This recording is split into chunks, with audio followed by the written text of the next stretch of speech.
Bismillahirrahmanirrahim. Assalamualaikum warahmatullahi wabarakatuh. Selamat sore. Salam sejahtera bagi kita sekalian. Shalom, salve, Om Swastiastu, Namo Buddhaya, salam kebajikan. Yang saya hormati Saudara Wakil Presiden, Saudara Gibran Rakabuming Raka, para Menteri Koordinator, para Menteri, para Kepala Badan, Ketua Dewan Ekonomi Nasional, Jaksa Agung, Kepala BIN, Kapolri, Panglima TNI, dan para penasihat khusus Presiden yang saya hormati. Para Wakil Menteri, Wakil Kepala Badan, dan para utusan khusus Presiden, seluruh anggota Merah Putih yang saya hormati dan yang saya banggakan. Pertama-tama tentunya sebagai insan yang bertakwa, marilah kita tidak henti-hentinya memanjatkan puji syukur kehadirat Tuhan Maha Besar, Tuhan Maha Kuasa. Bagi umat Islam, Allah Subhanahu wa Ta'ala, kita masih diberi karunia, masih diberi kesehatan, kita dapat berkumpul hari ini untuk melaksanakan sidang kabinet paripurna dari Kabinet Merah Putih, sidang paripurna yang ke-6 dalam 6 bulan pertama masa pemerintahan kita. Baru saja kita melewati tonggak 6 bulan pertama. Bisa dikatakan ini adalah semester pertama pemerintahan kita. Dan sekarang tibanya kita melihat raport kita. Apakah merah atau memuaskan atau cukup memuaskan atau sangat memuaskan. Kalau kita lihat secara objektif, saya mau katakan bahwa dalam 6 bulan kita memerintah, kita telah mencapai hal-hal yang cukup berarti, hal-hal yang bersifat fundamental, memperkuat landasan kebangkitan kita sebagai bangsa. Kita telah menghasilkan 28 kebijakan baru. Kebijakan-kebijakan tersebut yang berhubungan langsung dengan hajat hidup rakyat kita.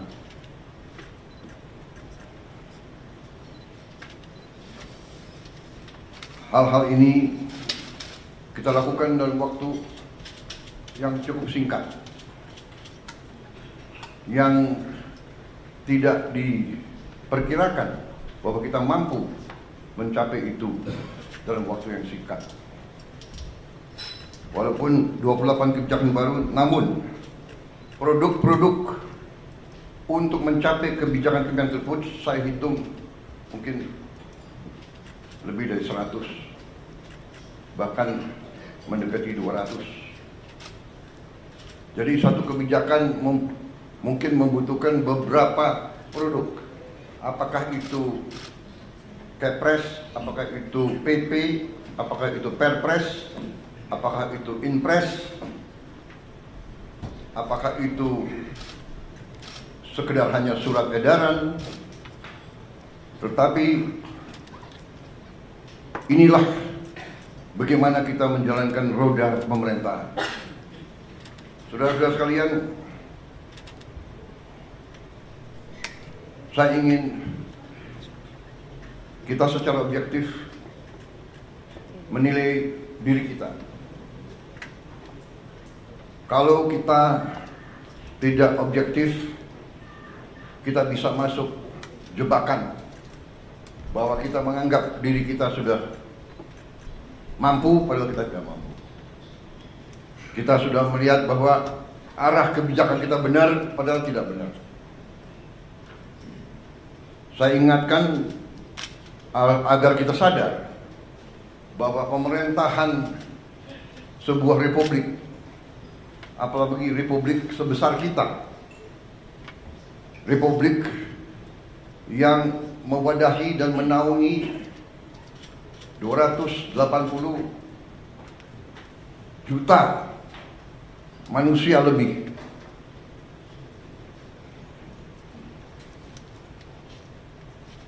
tidak bisa sembarangan. Bisa diibaratkan sebuah pendulum di atas bergerak sedikit, tapi pendulum yang di bawah bergeraknya sangat lebar.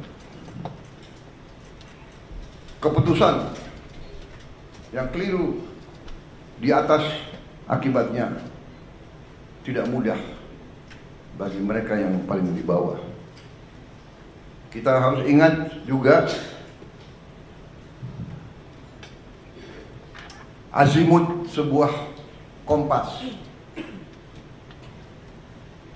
Kita deviasi sedikit di awal, setelah kita berjalan beberapa ribu meter bahkan kilometer, itu deviasinya sangat besar.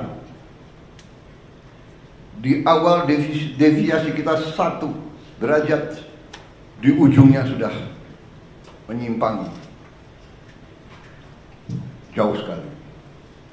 Saudara-saudara, dalam memerintah, saya ingatkan kepada kita sekalian bahwa sumber kekuasaan kita, sumber wewenang kita adalah Undang-Undang Dasar Negara Republik Indonesia tahun 1945. Kita sering mengucap itu, kita sering menyatakan bahwa Pancasila adalah dasar negara dan kita selalu mengacu pada itu. Tapi marilah kita jujur kepada diri kita sendiri. Apakah kita benar-benar sudah menggunakan Pancasila dan Undang-Undang Dasar 1945 dengan sebenar-benarnya atau tidak? Karena menurut pendapat saya, Undang-Undang Dasar kita, Undang-Undang Dasar 1945, sungguh suatu produk yang luar biasa. Tetapi sebagaimana saya katakan, menurut pendapat saya, elit bangsa telah sadar atau tidak sadar deviasi daripada Undang-Undang Dasar 45.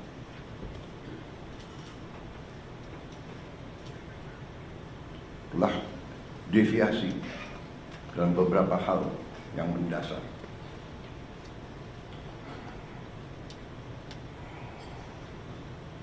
Kalau kita deviasi yang saya katakan, di awal penyimpangannya sedikit, di ujungnya penyimpangannya besar. Saya ingatkan bahwa rancang bangun Undang-Undang Dasar 1945 kita luar biasa. Rancang bangun yang telah dibuat oleh pendiri bangsa kita luar biasa. Kenapa? Karena pendiri-pendiri bangsa kita mengalami penjajahan, mengalami imperialisme, mengalami penindasan, mengalami kapitalisme yang dibuat untuk menjaga bahwa rakyat kebanyakan tetap miskin. Pendiri-pendiri bangsa kita mengalami penjajahan imperialis. Dua imperialis yang dialami, Barat, Belanda, dan Jepang. Sekarang kita baik, dan kita harus baik. Kita tidak mau dendam. Kita tidak dendam sama bangsa Belanda, tidak dendam. Kita tidak dendam dengan bangsa Jepang. Tapi kita pernah dijajah, pernah ditindas. Kekayaan kita diambil terus menerus.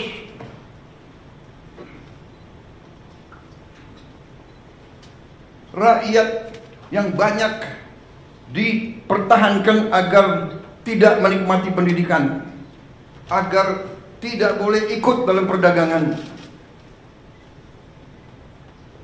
Rakyat kebanyakan suruh jadi buruh dengan upah murah, suruh jadi petani dengan penghasilan murah rendah, suruh jadi nelayan. Ini harus kita ingat, saudara-saudara. Dan alhamdulillah kabinet kita memerintah, dan kita harus berjiwa besar, kita harus objektif.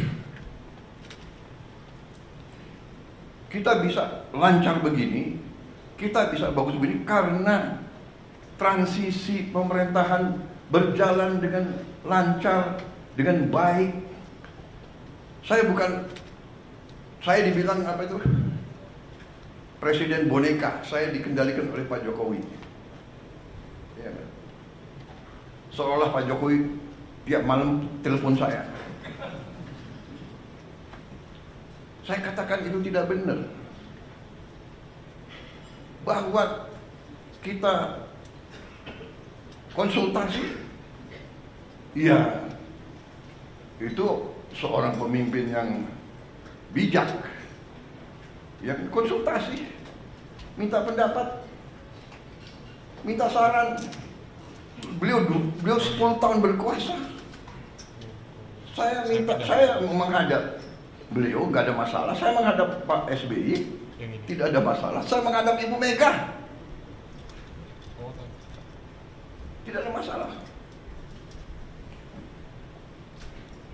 Kalau bisa menghadap Gus Dur, nggak bisa. Bisa menghadap Pak Harto, ya kan? Menghadap Bung Karno kalau bisa. Loh, minta pandangan, minta saran. Pak Jokowi berhasil 10 tahun, orang suka tidak suka. Masalah ijazah dipersoalkan. Nanti ijazah saya ditanya-tanya. Iya kan? Ini ada wartawan banyak ya. Bukan, saudara-saudara ya. Kita ini di mana-mana saya katakan, dunia ini sedang penuh ketidakpastian. Ya. Dunia penuh dengan ketidakpastian.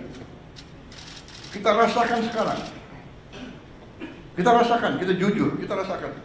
Sekian puluh tahun kita menjadi the good boy. Ya kan? Ada negara yang besar, negara yang kuat. Bilang ke kiri, ya monggo. Bilang ke kanan, monggo. Kita ikut World Bank, kita ikut IMF, kita ikut. Ya kan? Tapi globalisasi, ya kita ikut. Tapi sekarang yang meninggalkan sistem yang mereka bangun, mereka sendiri. Free trade, monggo. Kita bingung jadinya. Yang dibilang Menteri Keuangan sedang di luar negeri ya. Sekarang ekonom-ekonom yang belajar sekian puluh tahun, sekarang harus belajar lagi. Prof, ya kan? Udah, harus belajar lagi. Dan memang kita perlu belajar lagi. Tapi kalau saya, kita punya Undang-Undang Dasar 45 yang merancang itu, yang membentuk itu, mereka yang melihat dan merasakan, oh, imperialisme kayak begini, penjajahan kayak begini. Mengalami Belanda, Jepang, mengalami pergolakan 28 tahun kita merdeka, 28 tahun kita merdeka, tidak pernah berhenti dari campur tangan asing. Peristiwa Madiun seolah itu komunis, ternyata yang membawa Musso, Semaun semua itu adalah Belanda. Difasilitasi oleh Belanda. Belanda kuasai Batavia, semua lapangan terbang dikuasai. Bagaimana dia bisa sampai Madiun? Terus DITII, dokumen keluar Belanda, bahkan bukan DITII, Snoek Hogronya juga Sandi Yuda, intelnya Belanda. Saudara-saudara, ini saya sampaikan terus karena kembali kita punya kekuatan Undang-Undang Dasar 45. Khususnya di bidang ekonomi adalah pasal 33. Kalau disimak, setiap negara yang sedang bangkit punya semacam pasal 33. Jadi saudara-saudara, 6 bulan yang kita telah kerjakan, ternyata menurut saya kita boleh bangga dengan prestasi kita. Dan untuk itu saya ingin mengatakan bahwa sungguh-sungguh saya apresiasi, saya terima kasih kepada semua menteri, wakil menteri, kepala badan, wakil kepala badan dalam tim kita, dalam kabinet merah putih. Saya merasa kita bisa mencapai ini karena kerjasama yang baik di antara kita. Saya merasakan teamwork. Dalam 6 bulan kita kabinet paripurna hanya 6 kali. Ratas-ratas juga tidak terlalu sering. Saya paham sebagian dari Anda mungkin ketemu saya tidak sering yang kita inginkan. Tetapi hasil kita, hasil diskusi kita, hasil keputusan kita terwujud, terlaksana, dan dirasakan oleh rakyat Indonesia. Saudara-saudara, apa yang ingin saya sampaikan? Mari kita lihat dengan tolok ukur yang objektif, yang jelas. Salah satu tonggak pemerintahan di setiap negara adalah mampu atau tidak kita menjaga inflasi.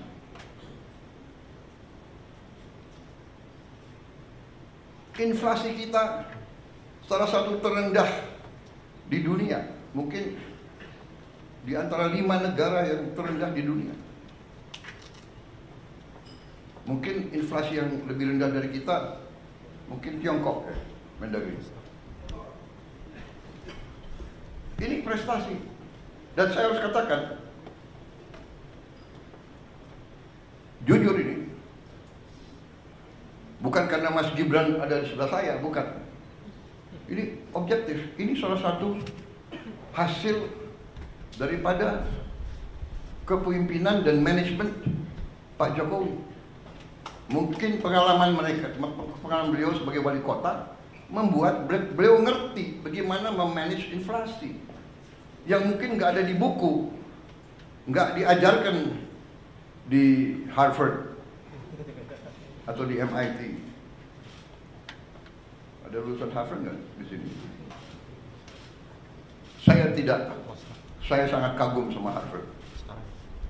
Saya ingin masuk dulu, nggak bisa masuk. Bisa masuknya ke toko bukunya aja. Yang penting Harvard. Wih, ini kebablasan nih, kok wartawan terus di sini. Tapi kita demokratis ya. Coba angkat tangan yang mengizinkan wartawan tambah 5 menit di sini. Angkat tangan. Oke. Demokrasi, Anda boleh di sini 5 menit lagi. Nggak apa-apa, karena ini sesuatu yang baik ya. Bahwa saya sebagai, bisa dikatakan saya adalah di sini apa ya, sebagai manajer tim ya. Loh, kalau tim saya berhasil ya saya harus muji dong. Benar nggak? Nggak apa-apa. Saya merasa teamwork kita bagus. Saya merasa garis yang kita tentukan terwujud di lapangan. Inflasi terwujud. Banyak negara mau belajar bagaimana mengendalikan inflasi dari kita. Mendagri gak usah diceritain deh. Iya dong. Apa itu? Rahasia dapur jangan dibuka semua. Kecuali kawan. Kalau kawan mau belajar boleh.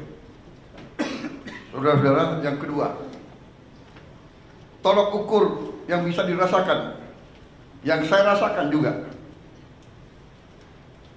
Saya rasakan karena saya sudah lama jadi orang Indonesia. Dan saya waktu anak kecil, orang tua saya Menteri Perdagangan. Jadi saya lihat bagaimana setiap lebaran, setiap akhir tahun, orang tua saya tegang. Pak Mitro hitung, kumpulin setiap item, dicek. Sampai Pak Mitro pernah di Tanjung Priok, di dermaga nungguin kapal. Pemerintah waktu itu mau intervensi karena krisis pangan, harga-harga juga menjulang, sehingga pemerintah intervensi.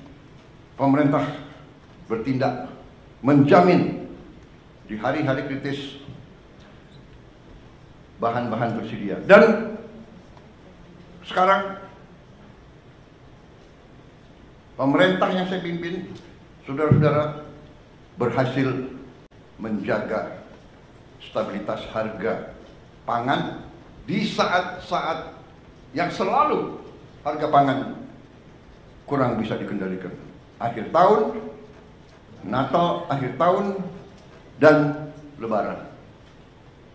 Alhamdulillah, akhir tahun, Natal, dan Lebaran tahun ini, di masa pemerintahan kita, harga-harga aman, stok pangan tersedia. Ini pekerjaan saudara-saudara sekalian. Yang di lapangan kalian, yang ngecek harga kalian. Mudik berjalan dengan lancar. Saya dapat laporan mudik kita adalah sekarang terbaik sepanjang sejarah. Angka kecelakaan terendah sepanjang sejarah, turun 30%. Dan meningkat yang mudik, lebih besar dari tahun yang lalu. Ada kelompok-kelompok negatif ya, mudiknya berkurang. Kalau lancar dibilang mudiknya berkurang. Tidak, lancar karena pengendaliannya lancar. Dan ada keberanian ambil keputusan oleh menteri-menteri kita, oleh Kapolri, oleh Panglima TNI, oleh Menteri Perhubungan, memberi saran kepada saya, Pak, bisa nggak kita laksanakan work from everywhere? Ini baru juga ini saya kira. Di dunia ada work from everywhere. Orang Indonesia kalau kreatif boleh juga. Jadi mereka pulang sudah jauh sebelum libur. Kalau itu Indonesia semangat itu. Pulang sebelum libur. Tapi ini ya, ini keberanian ambil keputusan. Saya bilang, oke, saya ambil tanggung jawab, silakan. Jadi ini tolok ukur tonggak yang bisa dirasakan.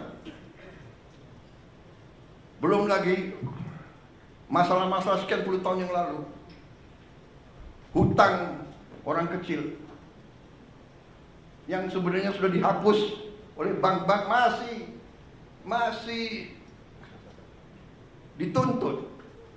Jutaan petani kita, jutaan rakyat kecil kita tidak bisa pinjam lagi, terpaksa dia pinjam dari rentenir, dari pinjol, pinjaman online, rentenir yang gila, bunganya harian, luar biasa.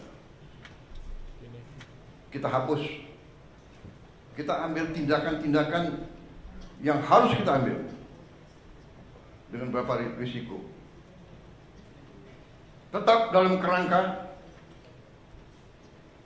pengendalian APBN yang prudent. Kita disiplin kepada diri kita sendiri. Kita menjaga bahwa kita pelihara defisit kita tetap 2,5% dari GDP kita. Tidak ada kewajiban. Uni Eropa saja yang lahir dengan angka tersebut dalam perjanjian Maastricht, ya. Tahun berapa itu? Maastricht, Pak Anggito? 2090-an. Maastricht Treaty mematok defisit anggaran untuk anggota-anggota Uni Eropa di 3%. Kita karena ingin menjadi nice boy, kita ikut Maastricht Treaty. Untuk kita tidak akan punya defisit lebih dari 3%. Padahal saudara-saudara, Jerman, Prancis, Italia, mereka sudah jauh di atas 3%. Mereka melanggar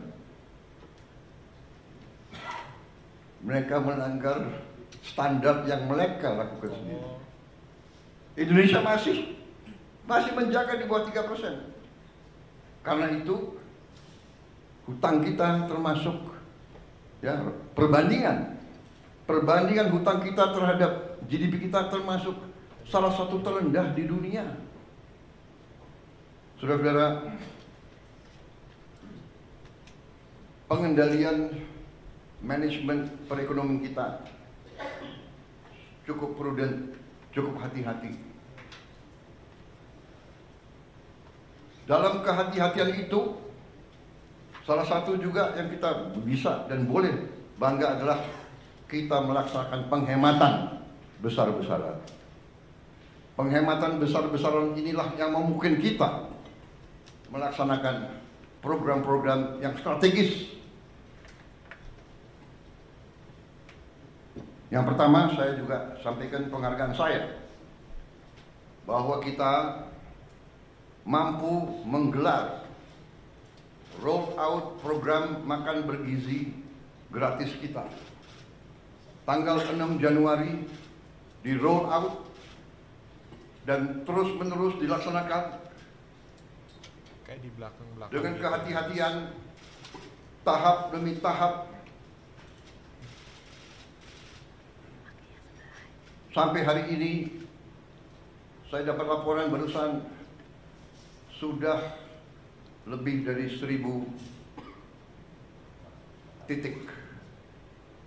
1.000 berapa? 1.286. Yang total penerima makan bergizi sekarang sudah di atas 3 juta. 3,4 juta di awal Mei, dan diperkirakan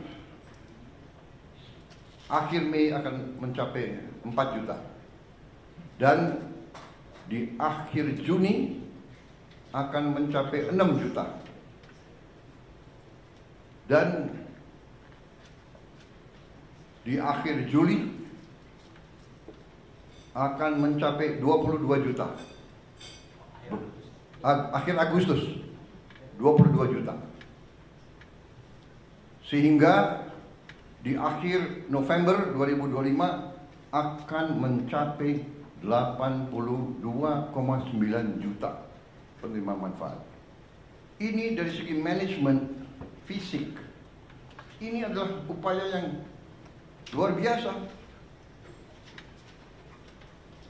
Kita selenggarakan catering untuk acara perkawinan yang tamunya 3.000 orang aja, ya kan? Setengah mati itu catering, benar gak? Dan tidak sering bahwa catering itu ada yang keracunan. Makan biasanya catering itu kalau di kawinan catering makannya ya begitu-begitu aja kan. Sudah mahal, ya kan? Saudara-saudara, hari ini memang ada yang keracunan. Yang keracunan sampai hari ini dari 3, sekian juta, kalau tidak salah di bawah 200 orang. Yang nginep, yang rawat nginep hanya 5 orang. Jadi bisa dikatakan yang keracunan atau yang nggak perutnya nggak enak sejumlah 200 orang itu 200 dari 3, sekian juta, kalau tidak salah adalah 0,005.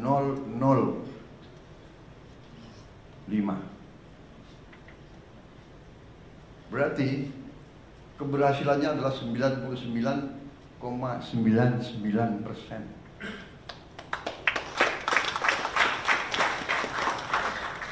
Di mana ada usaha, ya, usaha manusia, di mana di bidang pekerjaan apapun, kalau 9,99%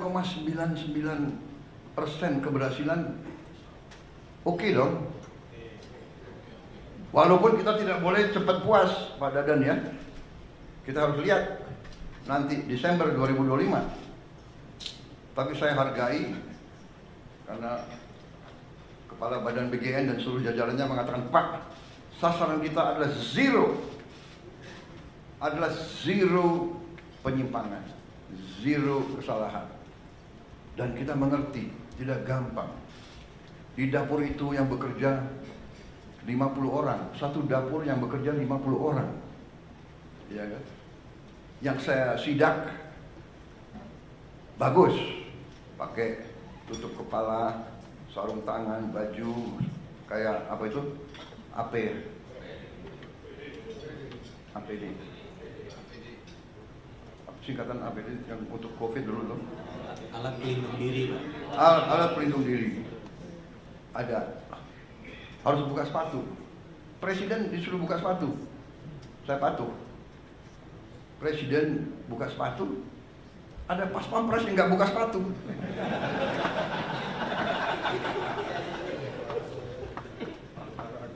Dia semangat harus menjaga. Masa ada pas pampres lari-lari nggak pakai sepatu? Ya tapi di dapur ya buka sepatu, ya kan? Sama kita masuk ICU, nggak ada alasan masuk ICU buka sepatu.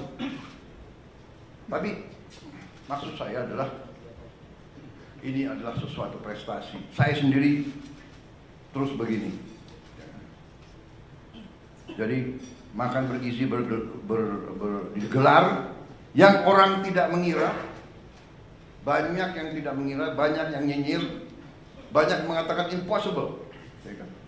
Nah itulah kita buktikan dengan niat baik, dengan tekad, dengan menggunakan rumus-rumus yang benar. Pemerintahan itu matematik kok. Kalau niat baik, rumus benar, pelaksananya bertekad yang baik, insya Allah akan mencapai sasaran. Tapi kalau kita punya niat yang tidak baik, pemimpin sudah datang niat untuk cari kekayaan dirinya, kekayaan kelompoknya, kekayaan partainya. Nah, ini pasti menyimpang. Sudah pasti. Tidak usah orang pinter untuk menilai seperti itu. Makanya saya terima kasih. Ini sesuatu yang objektif. Makan bergizi berjalan. Apakah ada kekurangan? Ada. Dan kekurangannya itu juga karena juga adat istiadat budaya kita juga. Saya masuk satu ruangan anak-anak 30 orang, yang 20 mau pakai sendok, ada 10 yang nggak mau pakai sendok. Ya, tidak salah dia terbiasa makan tidak pakai sendok, tapi kita mendidik dia, kita mengajarkan dia cuci tangan. Jadi bisa saja yang keracunan adalah hal-hal seperti itu, hal-hal sepele, tapi mendasar. Dan mungkin gurunya ya sayang sama anak-anaknya, dan mungkin juga dalam paket itu kepala BGN dalam ompreng yang diberikan mungkin tidak ada sendoknya, bener kan? Nah, jadi inisiatif orang tua membekali sendok. Nah, ini mungkin harus disosialisasikan ya kan? Atau memang kita bisa cari sendok-sendok yang tidak terlalu mahal, ya kan?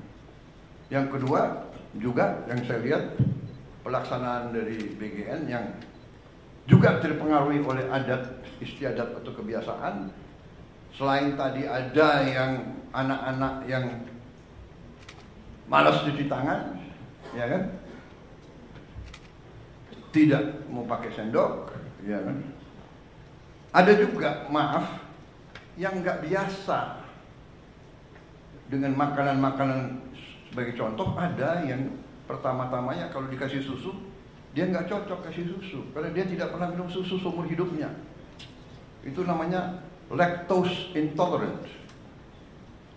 Ya, tapi setelah berapa minggu, kalau pertama-tama saya kira 2 minggu pertama dia akan, istilahnya akan apa? Diare. Ya kan? Karena ada wartawan, saya pakai istilah yang ilmiah, diare. Kalau istilah sehari-hari apa? Saudara-saudara, masalahnya itu dia nggak pernah minum susu. Kita kasih susu, dia butuh waktu penyesuaian. Tapi on the whole, makan bergizi ini adalah sesuatu yang menurut saya cukup membanggakan. Banyak pimpinan negara datang ke Indonesia yang dibahas antara lain makan bergizi.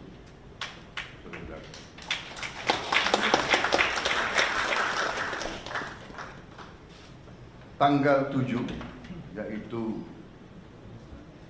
lusa, tokoh dunia namanya Bill Gates akan datang ke kita, minta ketemu saya. Sudah cukup lama beliau minta ketemu, kalau tidak salah ya suratnya dari November ya, minta ketemu. Saya antara lain mau menyatakan dukungan dan penghargaan atas makan bergizi kita.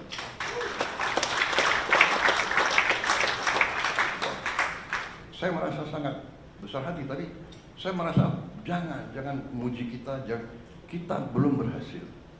Kita berhasil insya Allah Desember 2025.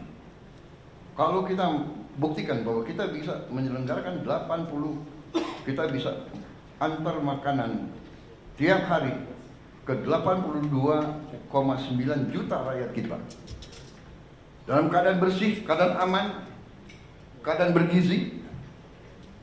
Pada saat itulah boleh kita terima ucapan selamat. Tapi karena beliau mau datang, beliau saya dengar mau menyatakan solidaritas sama kita. Bahkan beliau mau bantu kita, saya tidak tahu bentuknya apa. Hanya saya katakan bahwa kita diberi bantuan, tidak diberi bantuan, diberi penghargaan, tidak diberi penghargaan, kita laksanakan ini karena kita yakin bahwa ini benar dan ini adalah suatu investasi di anak-anak kita, dan bahwa kita harus mengurangi kemiskinan di rakyat kita. Saya sering terharu. Saya dapat laporan dari Menteri Sosial, baru datang dari Jawa Tengah. Beliau cerita, karena kita juga dalam waktu dekat akan buka minimal 100 sekolah berasrama yang dialamatkan untuk saudara-saudara kita, rakyat kita yang berada dalam kelompok ekonomi yang paling rendah, desil 1 dan desil 2.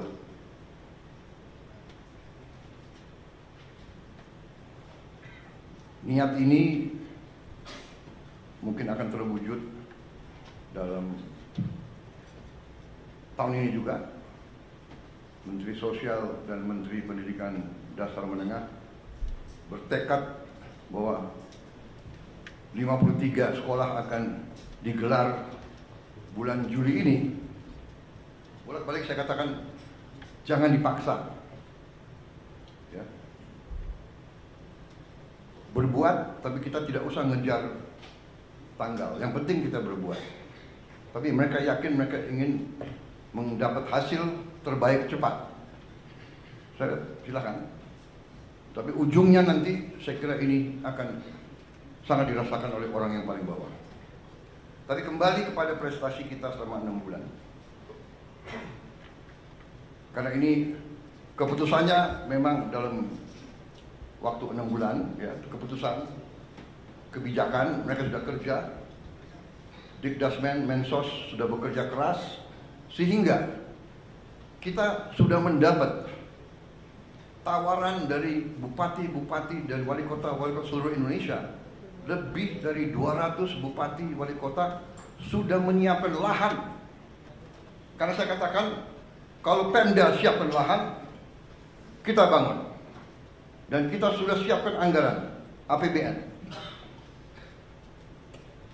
Ternyata sambutannya lebih dari 200, ya, Mensos sudah siapkan lahan antara sekitar 5 hektar sampai 8 hektar. Lumayan. Sekolah SD, SMP, SMA 5 hektar saya kira jarang tuh di Indonesia. Saya tadinya minta 20 hektar. Maksud saya antusiasme dari bawah. Jadi Dikdasmen sama Kensos dibantu KL-KL lain merencanakan ini sudah sangat teliti sampai mereka tahu titiknya di mana. Dan ini nanti sekolah-sekolah ini di titik kantong-kantong kemiskinan yang paling susah, paling miskin itu kita dirikan. Mereka sudah sampai demikian, mereka sudah tentukan persiapannya sudah cukup matang. Ini saya kira akan dimatangkan 2-3 minggu lagi dan akan dilaksanakan dengan baik. Dan kita sudah merancang biaya pembangunan kampus tersebut yang cukup menurut saya hemat tapi bagus. Kemudian saudara-saudara,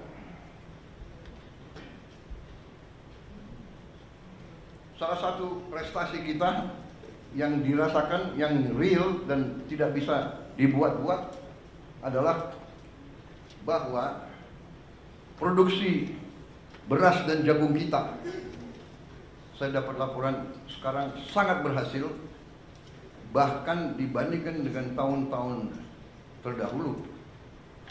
Produksi kita cukup bisa dikatakan tertinggi. Saya dari Sumatera Selatan. Hasil di Sumatera Selatan produksi berasnya yang tiap tahun berkisar 3 juta ton. Tahun ini mereka yakini akan mencapai 4 juta ton. Artinya apa? Peningkatan 25%. Saya kira di seluruh dunia ini salah satu prestasi. Dan kita harus mengakui kalau kita berbuat baik, jangan kita rendah diri. Ini prestasi kita. Kemudian serapan pemerintah, yaitu jumlah tonase beras yang sekarang berada di tangan pemerintah, saya dapat laporan adalah tertinggi sepanjang sejarah NKRI.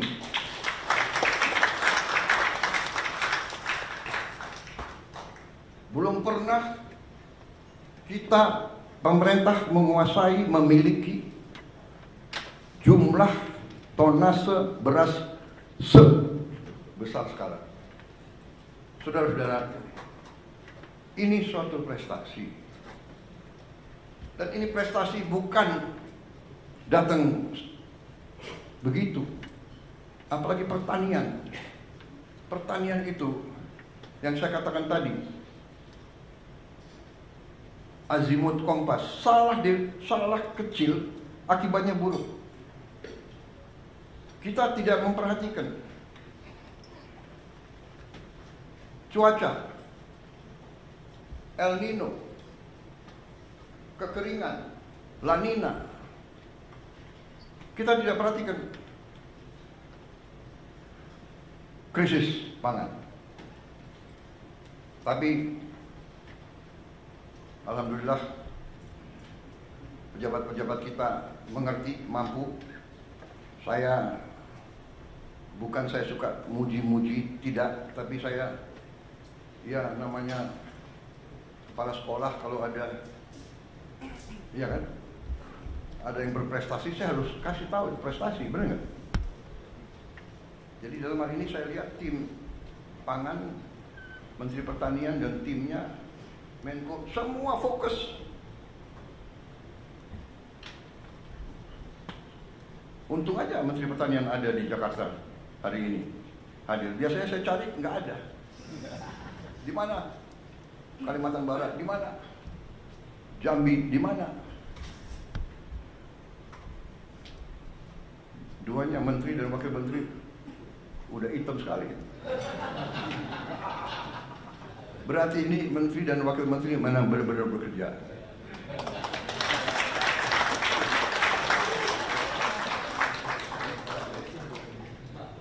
Kalau nggak hitam malah saya curiga.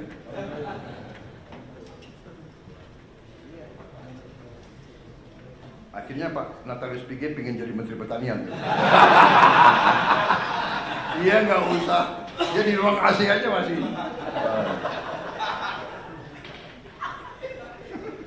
Saudara-saudara, ini suatu prestasi saya. Saya merasakan karena hari ini saya terima tadi pagi, saya terima saudara Hun Sen dari Kamboja. Dia 38 tahun jadi Perdana Menteri. Sekarang dia naik jadi Presiden Senat, ya. Dia datang, yang pertama dia bicara, karena tadi yang jemput beliau adalah Menteri Dalam Negeri, ya. Yang pertama disampaikan adalah kami perhatikan bahwa prestasi Indonesia luar biasa. Produksi berasnya sangat naik sampai berlimpah. Ini akan berpengaruh kepada kita. Karena biasanya Indonesia beli beras dari kita. Tapi tahun ini Kamboja harus cari pasar baru. Karena Indonesia tidak akan impor. Benar tadi Mendagri. Datang ketemu saya, itu lagi yang disampaikan. Selamat, sukses. Produksi saudara luar biasa. Kemudian kebijakan-kebijakan yang saudara ambil ya, menjadi perhatian. Kita sih dinilai tidak dinilai, kita hanya kerja, kita tidak mau. Tapi alhamdulillah, ya kan? Dan kita nggak boleh takut. Jadi kalau ibarat kita di kelas, di sekolah, ya kan? Kalau kita belajar benar, kita ikut ujian yang benar, nilai kita bagus, pasti ada yang nggak suka sama kita kan? Yang nggak mau belajar nggak suka sama kita, ya kan? Wah dia mau lulus sendiri gitu. Padahal belajar, bekerja gitu. Kita tidak berbuat yang aneh-aneh, ya. Pakai logika. Jadi waktu berapa bulan yang lalu, yang saya katakan prestasi ini kita bisa surplus produksi Februari, Maret, April, Mei, yang Menteri Pertanian tidak sedikit jasanya Pak Jokowi sebagai Presiden. Benar Menteri Pertanian? Sekali lagi ini saya bukan ngolor untuk apa, ya kan? Beliau udah di Solo, ya kan? Tapi saya harus katakan, karena itu benar. Beliau masih Presiden. Kebetulan Menteri Pertanian lowong, kosong kan? Iya kan? Pejabat sebelumnya ya ada masalah sedikit, kosong. Saya ketemu Saudara Amran, saya lihat bahwa ini masuk akal. Dan beliau pernah jadi Menteri Pertanian, beliau pernah mencapai swasembada. Saya datang ke Presiden Jokowi, Bapak Presiden, karena Kementerian Pertanian kosong, saya usulkan Saudara Amran Sulaiman, Menteri Bapak Kabinet pertama. Mungkin Pak Jokowi terkesan juga sama saya kan, ini Menteri Pertahanan kok mengusulkan Menteri Pertanian. Orang selalu tanya, apa hubungan pertahanan dan pertanian? Iya, tanpa pangan nggak ada tentara. Mau perang pakai apa? Pakai senjata, nggak ada makan, ya nggak bisa jalan prajurit itu. Dan yang kedua, Menteri Pertahanan waktu itu, ya kan, terpilih sebagai presiden yang akan datang waktu itu. Iya kan? Jadi saya berkepentingan, ini saya salah. Pak Jokowi, dalam hati Pak Jokowi berpikir pasti begini. Nanti Mas Gibran tanya beliau, tanya Bapak. Ini Menhan saya kan ketua Gerindra, kenapa nggak usulkan kader Gerindra? Nah, karena saudara-saudara, ini saya ajak, karena kalau udah urusan negara, bangsa dan rakyat, partai harus kedua. Partai harus kedua. Saya pun dari partai-partai yang ada, saya selalu minta, Anda silakan, tapi saya minta yang saudara ajukan yang terbaik, yang capable. Konsensus kita adalah seperti itu. Benar Pak Sur? Benar Pak Ketua Golkar? Benar kan? Mas Ahaye benar? Caimin? Silahkan. Tapi saya minta yang terbaik. You yakin? Saya terima. Alhamdulillah. Jadi saudara-saudara, akhirnya Pak Jokowi terima, beliau dilantik, dan Kita lihat masalah, beliau lihat masalah, kita datang lagi ke Pak Jokowi. Saya ingat berapa kali saya didampingi Panglima TNI dan Kapolri. Kenapa? Panglima TNI dan Kapolri ikut urus pangan. Karena pangan adalah sumber dari sebuah negara. Kalau pangan tidak aman, negara tidak aman. Dan mereka sadar kalau tidak aman, yang pusing tentara dan polisi. Saya datang didampingi Panglima TNI, Kapolri, Menteri Pertanian, Menteri Keuangan, minta dana tambahan untuk apa? Mengatasi kekeringan. Dan cara mengatasi kekeringannya apa? Sangat sederhana. Ternyata Menteri Pertanian mengatakan, Pak, ini kalau tidak ada air kita nggak bisa. Tapi Pak, ada jalan keluar. Kenapa? Karena di Indonesia banyak sungai yang tidak pernah kering. Di Jawa Timur Kali Berantas, di Jawa Tengah Bengawan Solo, di Jawa Timur Citarum, di Jawa Barat Citarum, di Jambi, di Riau, di Sumatera Selatan, di Kalimantan, luar biasa itu sungai-sungai yang besar. Kuncinya adalah pompa. Waktu itu kita cari uang untuk 80.000 pompa yang harus kita adakan sebelum musim tanam. Ya setengah mati waktu itu. Sudah dapat itu, saya nggak tahu Menteri Pertanian silapnya kayak apa, ya kan? Uang-uang dari mana beliau alihkan? Kita berhasil datangkan sekian puluh ribu pompa. Yang pasang siapa? Yang terpaksa kita minta lagi dari TNI, dari Polri, bantu. Akhirnya alhamdulillah sekarang kita aman karena tindakan sekian bulan yang lalu, sekian tahun. Jadi sekali lagi saudara-saudara, saya mau katakan, alih kekuasaan, transisi yang baik, ya, pendahulu mendukung pengganti, serah terima yang baik, kita akan maju. Makanya saya katakan, pembangunan bangsa, perjalanan bangsa itu adalah sebuah usaha panjang.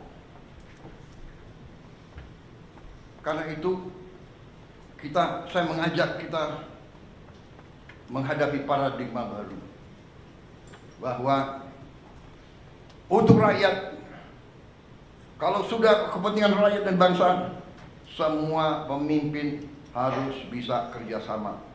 Dan kabinet paripurna hari ini adalah di mana saya mengatakan terima kasih kepada semua anggota Kabinet Merah Putih. Kita telah buktikan 6 bulan pertama, kita buktikan kerjasama kita baik, teamwork kita baik. Di sana sini ada keseleo, wajar. Ada khilaf, wajar. Karena kita ada menteri-menteri yang sudah senior, sudah lama pengalaman. Ada yang baru, ya kan? Ya kan, baru menjabat. Saya aja baru menjabat berapa hari presiden, salah jalan di Istana Merdeka. Bener, cari WC, di mana WC? Wajar. Jadi kita sudahlah, saya ya kan ada mungkin juru bicara saya keseleo. Ya namanya manusia, dia juga baru menjabat, benar nggak? Iya kan? Kalau yang senior salah bicara, salah. Ya. Erlangga salah bicara, nggak bisa. Bener nggak? Ini yang baru-baru ini, bener nggak? Natalius Pigai, ya semua maklum lah. Pak Natalius Pigai itu sekarang pakai sepatu, pakai kaos kaki. Ini nanti dicek loh, anggota kabinet yang nggak pakai kaos kaki ini. Gus Ipul udah. Saya kenal beliau tuh. Dulu nggak pakai kaos kaki. Jadi saudara, ya apa yang kita mencapai ini bukan hal-hal kecil. Saya kira buruh mengatakan bahwa sekarang hampir semua kesulitan mereka pemerintah sekarang paham, dan pemerintah sekarang akan membela dan memperjuangkan hak-hak buruh. Tapi saya juga ingatkan kepada buruh kita akan bela Anda karena Anda anak-anak kami. Tapi ingat, kita juga harus mengerti kepentingan para pengusaha, karena para pengusaha itu yang punya pabrik-pabrik. Kalau mereka merasa susah, mereka bisa angkat kaki dari sini. Jadi kita sekali lagi Indonesia Incorporated, kerukunan. Bahkan dari mereka pemimpin buruh yang Pak, kalau bisa Bapak kumpulkan Pak 150 dari kami, tolong kumpulkan 150 tokoh-tokoh pengusaha. Ini permintaan mereka. Bapak kumpulkan di istana mana, mari kita bahas kesulitan kami langsung para pengusaha, dan kita cari jalan-jalan yang baik. Tetapi pemerintah mulai dari Pak Jokowi dan mulai dari Pak SBY sudah melakukan berapa tindakan dan kebijakan pro orang miskin, menurut saya yang luar biasa. Program-program yang tidak saya rubah, yang tidak saya kurangi. Ya, di sini ada wakil dari Kementerian Keuangan, ada 2 wamen, Menteri Sosial, ya. Total uang di anggaran kita yang untuk membantu rakyat miskin, rakyat susah dalam segala bidang lebih dari 500 triliun. Benar? Benar, Pak Men? 500 triliun termasuk subsidi listrik. Kalau dengan subsidi listrik berapa?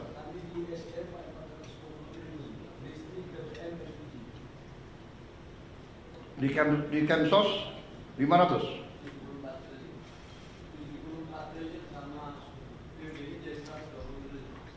Oh, jadi termasuk ya subsidi dari energinya. Totalnya semua 500 ya? 500 triliun. Dan saya tidak rubah, dan ini kebijakan pemerintah sebelum saya. Ini adalah, we are a real welfare state. Jadi saya juga katakan kepada para pengusaha, upah saudara bisa relatif masih, upah yang kau kasih ke pekerja relatif bisa dikatakan rendah dibandingkan tetangga-tetangga kita. Karena pemerintah memberi bantuan tunai langsung, ya, ada Keluarga Harapan, transfer langsung dan sebagainya, totalitasnya 500 triliun. 30 miliar dolar lebih.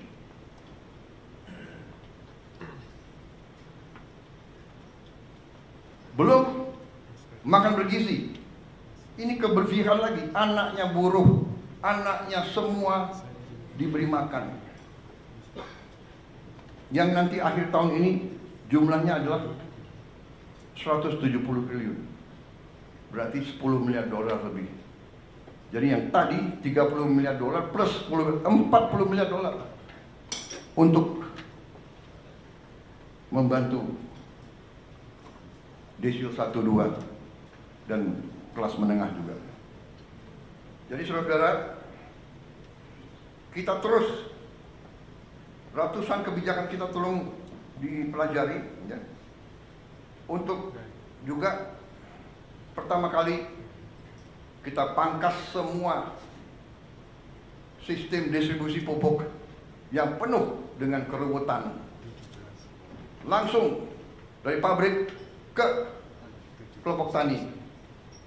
Kita meninggalkan 144 peraturan Tidak ada lagi perlu izin gubernur, bupati. Ini yang diminta petani, ini yang mereka dapatkan. Kita sederhanakan, produksi naik. Juga mereka menyampaikan terima kasih. Lebih dari 100 juta petani merasakan penghasilan mereka naik karena kita tegakkan harga dasar gabah kering panen. Dan kita wajibkan penggiling-penggiling padi. Dan saya memberi peringatan, penggiling-penggiling padi yang bandel, yang beli setelah panen, yang beli dengan harga serendah-rendahnya, kita cabut izin usahanya. Saya tidak main-main, karena di tangan saya adalah Undang-Undang Dasar 1945, Pasal 33, yang memberi saya wewenang sumber-sumber produksi yang menguasai hajat hidup orang banyak, dikuasai oleh negara, dan dipergunakan sebesar-besarnya untuk kemampuan rakyat. Dan saya tidak akan ragu-ragu menggunakan itu. Saya tanya hakim-hakim agung, ini bagaimana interpretasinya? Tidak usah diinterpretasi, Pak, itu sudah jelas. Apakah penggiling padi menguasai hajat hidup orang banyak? Menguasai. Jadi dia harus ikut. Anda boleh untung, tapi jangan untung sebesar-besarnya di atas penderitaan petani. Tidak bisa. Silakan pilih. Anda mau operasi atau Anda kita tutup. Polis lain. Saudara-saudara, dahsyat itu pasal 33. Kita Indonesia Incorporated, pengusaha harus untung. Tapi jangan mau untung sebesar-besarnya di atas penderitaan rakyat. Tidak. You untung, boleh, rakyat juga harus untung, petani harus untung. Dan ini dilaksanakan di banyak negara. Saya bukan orang pinter. Kalau perlu saya nyontek orang pinter. Tapi bukan di sekolah. Best practice, boleh kita copy. India sudah melaksanakan ini sudah puluhan tahun. Alhamdulillah, dengan ketegasan kita, petani merasakan. Mereka mengatakan belum pernah menerima penghasilan setinggi ini musim panen yang kemarin. Jadi ini terus, ya. Saya dapat laporan stok beras tadi sudah saya katakan tertinggi selama 57 tahun terakhir. Saudara-saudara, ini semua sudah kita capai. Salah satu prestasi kita adalah, ini wartawan kok lebih dari 5 menit ya. Demokrasi, bagaimana? Boleh terus atau tidak? Terus. Boleh. Nanti kalau bagian saya marah-marahin menteri, nah kalian keluar. Ini kalau muji-muji boleh di sini ya. Jadi saya sekarang ini harus cari-cari kesalahan menteri-menteri saya ini.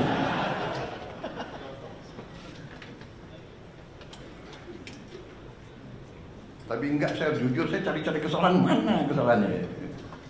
Saya lihat saudara bekerja dengan baik kok. Ya kan? Ya bagaimana? Saya ibarat saya kepala sekolah. Murid saya berprestasi. Ya gimana dong? Ya kan? Yang nakal-nakal tegur, ya kan? Saudara, salah satu prestasi yang perlu kita catat adalah kita berhasil membentuk suatu dana investasi, konsolidasi aset-aset kita, dan antara Daya Anagata Nusantara yang berhasil kita lakukan dalam 4 bulan pemerintahan kita. Kalau tidak salah bulan Februari 24. Benar ya? Februari 24 kita sudah hitung tanggalnya. Harinya hari Kamis atau tidak ya? Pokoknya 24 Februari 2025. 2 tambah 4 6, ya kan? Bulan 2 6 tambah 2 8. Ke 2025 adalah 9 ya. 8 tambah 9 17. 1 tambah 7 8. Berarti itu tanggal baik dan antara berhasil.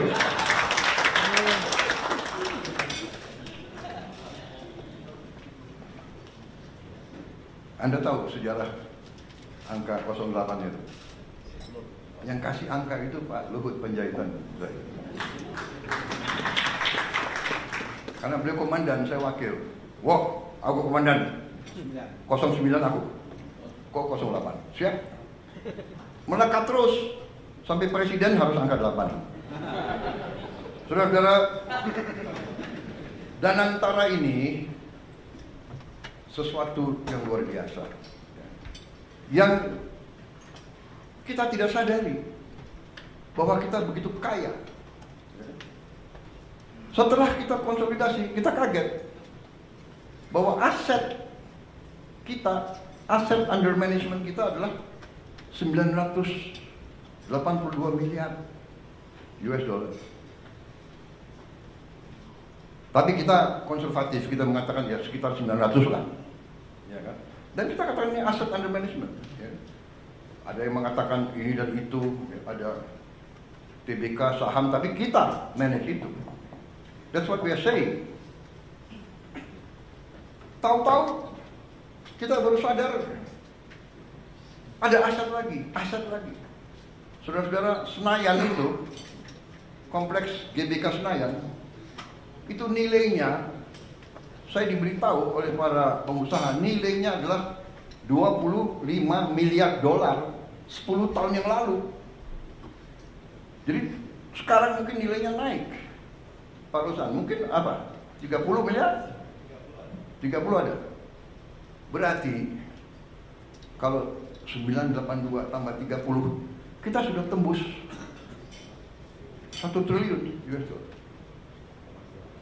Yang terus terang aja, banyak pemimpin kita tidak mengerti. Nah ini kadang-kadang pandainya beberapa birokrat kita, aset disembunyikan. Saya minta menteri-menteri kaji, menteri-menteri yang punya aset banyak. Ini aset disembunyikan, nggak tahu nanti lama-lama udah ganti 3 kali menteri, 4 kali menteri, 3 kali presiden, bisa diapakan. Banyak aset negara itu hilang, nggak jelas.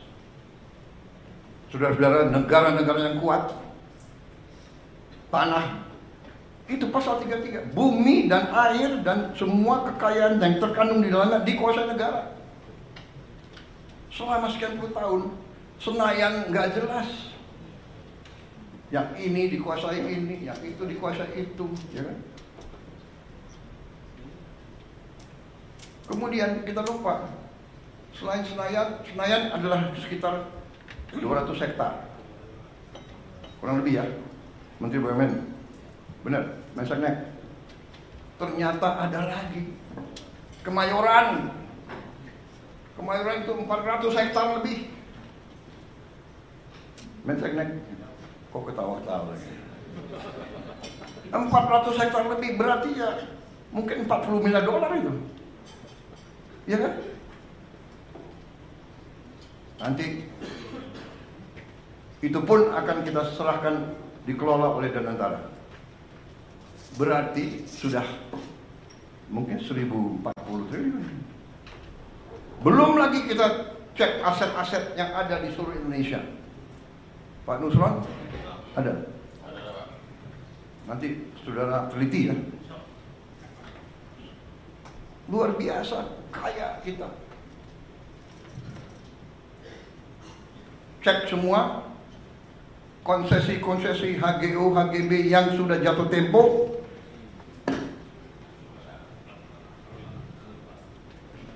Kembali ke negara. We are very rich.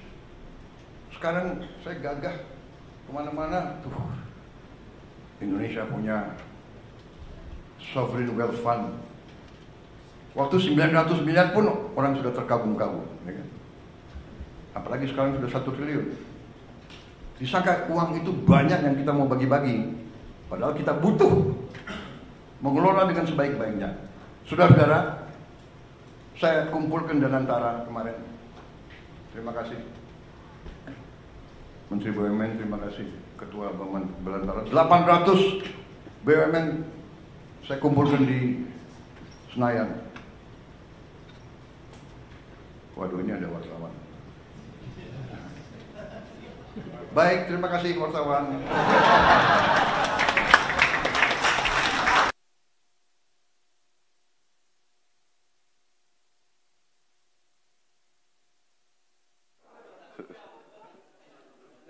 Untung saya ingat. Wah, kalau kita muji-muji, oh iya, belum keluar.